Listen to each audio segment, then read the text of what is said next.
Here's what almost no one tells you. There is no single new 2026 rule that suddenly ends every Canadian driver's license the moment you turn 70. That headline is not real, but there are real provincial rules quietly ending thousands of licenses every year. And if you don't know which one applies to you, you can lose your keys with almost no warning. Stay with me until number 6, because that is the one most people get completely backwards. Number 1. The mandatory doctor's medical report. This is the rule that catches the most seniors off guard, because it is not triggered by a mistake on the road. It is triggered by your birthday.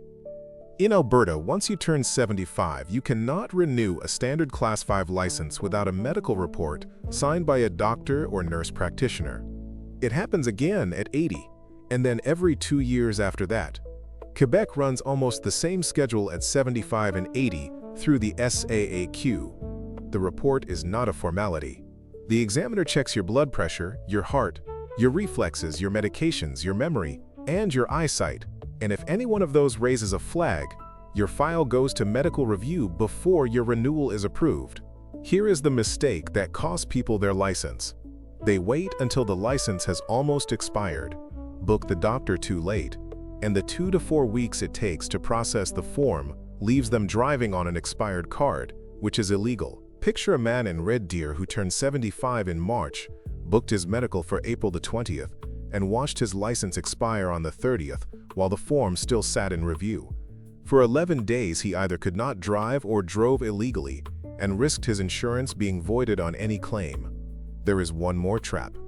In Alberta, provincial healthcare pays for the exam itself once you are 75, but the doctor is still allowed to charge you a separate fee, often $100 or more, just to fill out the license form. One clinic bills $130 for that single page, and nobody tells you that at the counter. What to do this week? Find out your province's exact medical age, and if you are within a year of it, book the appointment now, not the month your license runs out. Number 2. The vision test almost no one prepares for. Every senior renewal in this country includes an eyesight screening. And it is the single most common reason an older driver is told, right there at the counter, that they cannot drive home. In Ontario, the legal standard is spelled out plainly. Your visual acuity must be at least 20/50 with both eyes together, and your horizontal field of vision must be at least 120 degrees. Fail either one, and your license is refused on the spot. The cruel part is how avoidable it is. Many seniors fail the screening not because they are going blind, but because their prescription is 2 years out of date, or because early cataracts have quietly softened their vision and they never noticed because it happened so slowly. Consider a 78-year-old who read the top of the chart fine, but measured 20/70 through a cataract she did not know she had. She lost her license that morning, waited 5 months for cataract surgery, and only then drove again over a problem that a routine eye exam would have caught. Peripheral vision loss from glaucoma is even sneakier, because you can read an eye chart perfectly and still fail the side vision test.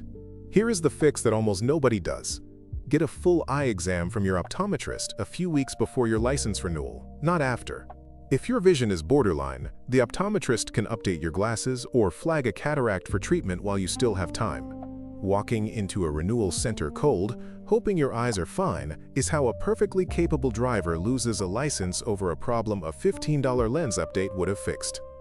Number 3. The cognitive screening at 80. This is the one seniors fear the most, and the one most misunderstood. In Ontario, once you turn 80, your license no longer renews every 5 years. It renews every 2, and every renewal now includes a mandatory session. Since February 3rd of 2025, you can do it at a Service Ontario Centre instead of waiting for a scheduled group class. The session includes a vision screening and 2 short pencil and paper cognitive exercises. The first is the clock drawing test. You are asked to draw a clock face and set the hands to a specific time, such as 11:10, which quietly checks your planning and spatial thinking. The second is the letter cancellation test, where you cross out a target letter scattered across a page, which measures attention and focus. British Columbia runs its own version through a medical report at 80. Here is what people get wrong. These tests are not a memory quiz you can flunk by being nervous, and there is no written road rules exam at 80. You do not need to study road signs, but you do need to show up rested. with your glasses and hearing aids. Because fatigue and a missed appointment cause more failures than actual cognitive decline. One 81-year-old rushed in on an empty stomach after a bad night, misplaced the clock hands, and was sent to a full driver's assessment costing several $100s out of pocket. All because he arrived tired rather than because he could not drive. Miss the appointment entirely, and your license can lapse automatically. Quick reminder before we go on, because it matters. The rule at number 6 is the one that decides whether everything else on this list even applies to you, and almost everyone gets it backwards. Keep it in mind. Number 4. Your own doctor can end your license at any age.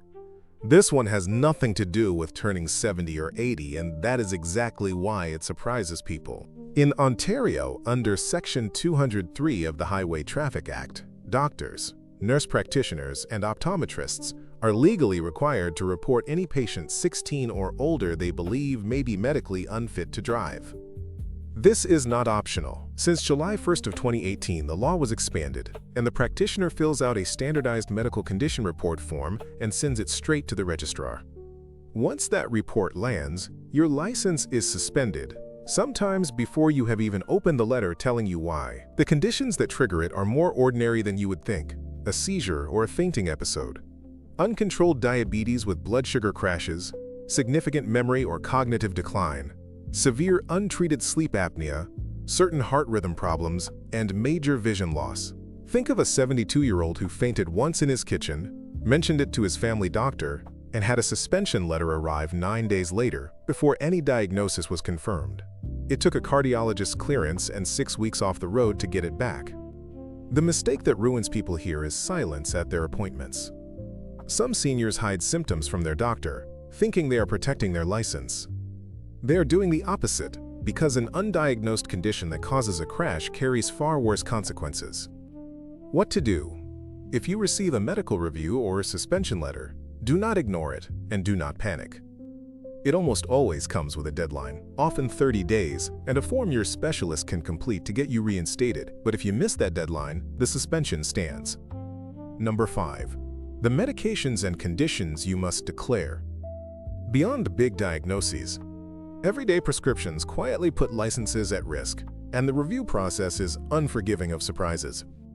Strong painkillers like oxycodone, certain sleep and anxiety medications such as benzodiazepines, and some blood sugar drugs can all impair driving.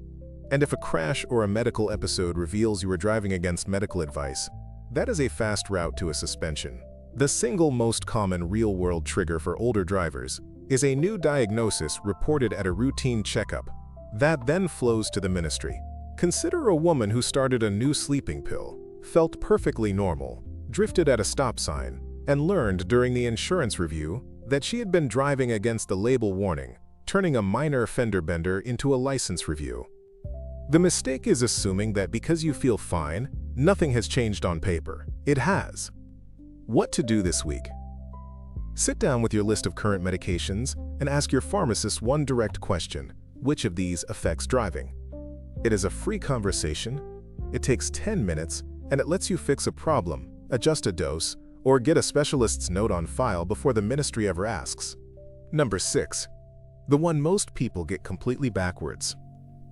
That viral headline about a brand new national medical rule ending every Canadian's license at 70 in 2026 is not real. There is no national driving rule in Canada. There cannot be because licensing is entirely provincial, run by Ontario's ministry, Alberta's registries, ICBC in British Columbia, and the SAAQ in Quebec, each with its own ages and its own forms.